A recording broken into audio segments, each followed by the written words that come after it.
Welcome to the Plumeri Sports Complex, again here in Albany, New York. NE10 Women's Soccer Championship today, as the top-seeded College of St. Rose, coming in 16-2-1, takes on the 7-seeded Owls of Southern Connecticut State. And we are ready to get things started here in the NE10 Championship between St. Rose and Southern Connecticut. McKee challenged by Rain, deflects momentarily. McKee comes back in control. Down the wing it goes now. Cross him outside, the 18 deflected, and it's in! Our first goal goes to Southern Connecticut. It was just a cross from the wing that came in. Midfield it comes, Olivia Boucher, the NE10 freshman of the year. Outside it comes now to Burchart. Burchart sets to the outside. Burchart crosses it into the box, looking back post, and this is going to come back across the top of the 6. This will go back over to Burchart. Burchart and Nunez locked up, crosses it back in, stopped in the box, turn, and the shot will go just over the top of the bar, but deflected. 1 minute remaining in the first half. Jargo bending it into the back edge of the 6, looking for a head, but it's cleared out. Burchart lofts this one in. This one coming towards the top, and this one's going to hit over the top of the bar. Brown at the top of the 18, flicking header for Boucher. Tracked down in the box, and Smith is able to jump on top. Good opportunity there. Boucher got just enough of a flick with the header. Rain tries to settle. D'Amico steps to, run into. Thurl goes down. Tangle of bodies. Now it's going to be cleared up and out. We're going to have a penalty kick awarded. Pradonic to approach. Shot, and it's in! Deflected off the hands of Smith, but it still finds its way into the back of the net, and we're tied at 1. Ava Ferzoni comes across midfield, is able to win the ball away here for St. Rose. Pradonic leaving it for Burchart. Burchart trying to find a way, but squirts all the way through the box. Quick little one-touch, turn, shot, and a score! Beautiful work by Olivia Boucher. It was Burchart that sent it into the top of the 18. A wonderful gather, and they go down in celebration. But Boucher able to maintain control, turns and fires a shot in, and just like that, it is 2-1 St. Rose. D'Amico's got some space to operate. D'Amico looking to gather. D'Amico crossing it into the box, diving up, punched away nicely there by Larindo. And the shot sent back in, and they're going to be sent wide. That was off the foot of Lamb. Nunez here, trying to bend it towards goal. It's up and it's in! Beautiful finish by Nunez, and she knots the game at 2.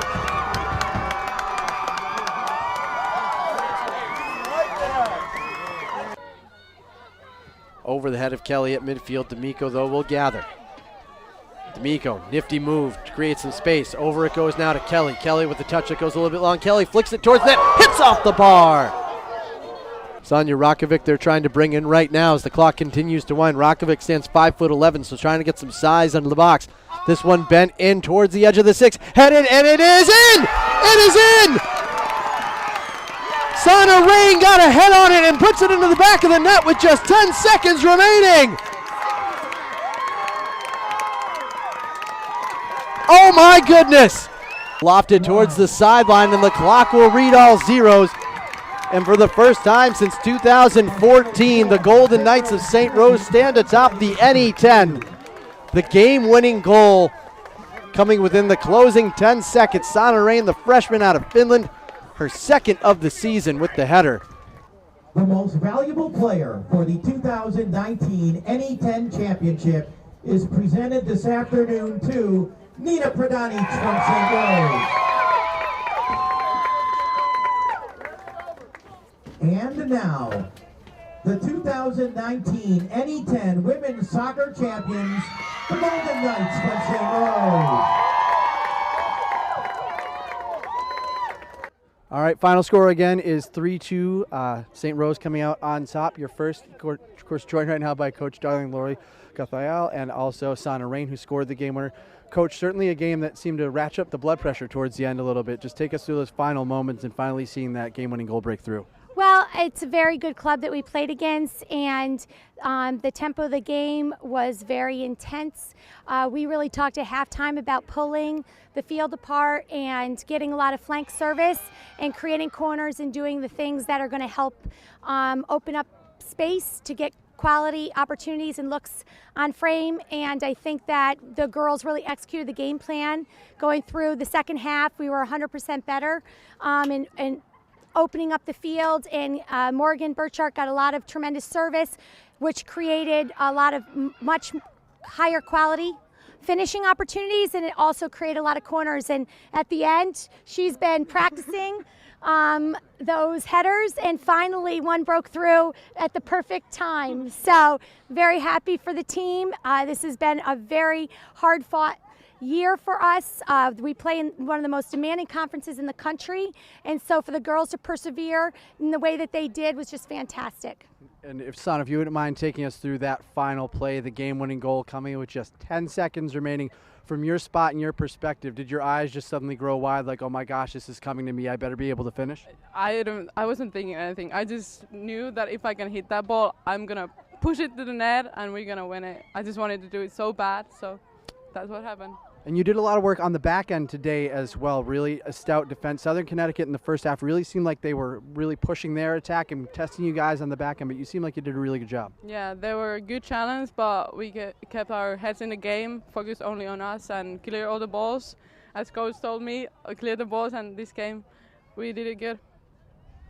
Talk a little bit about some of the senior leadership. Of course, Sana is a first-year player, but talk about some of the senior leadership. We obviously saw Pedranic go down with the injury there towards the end, but she and Morgan Burchard, just what they've meant to your program over the course of the last 4 years, continuing to progress this program forward.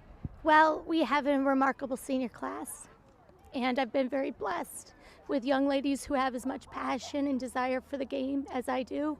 And so there are no words to express what they've meant to our program and how incredibly happy I am for them right now. What are some of the lessons that you've picked up from some of those senior leaders on this team, again, being a first-year player?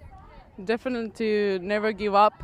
We're going to do this together as a team. They have taught us a lot about the game and how you have to be proud to be on the field and carry yourself, and we can do it together. Picking up your 8th title now in program history, ties you to Franklin Pierce for the most in NE10 women's soccer history. Has to be a special moment for you today. Yes, it is. We always just try to do our very best to have our players develop and grow and become the best that they can possibly become as a team every single year. And so I'm really, really thrilled for this group in particular. They've done so much for the program, and we have such a very close-knit team. They truly enjoy each other. They truly have remarkable chemistry together, and they always come through for each other. And I think today that was really evident at the end of the game. Congratulations to both of you. Congratulations on the win, and best of luck finding out where you're going to go in the NCAA tournament. Thank you very much. Thank you.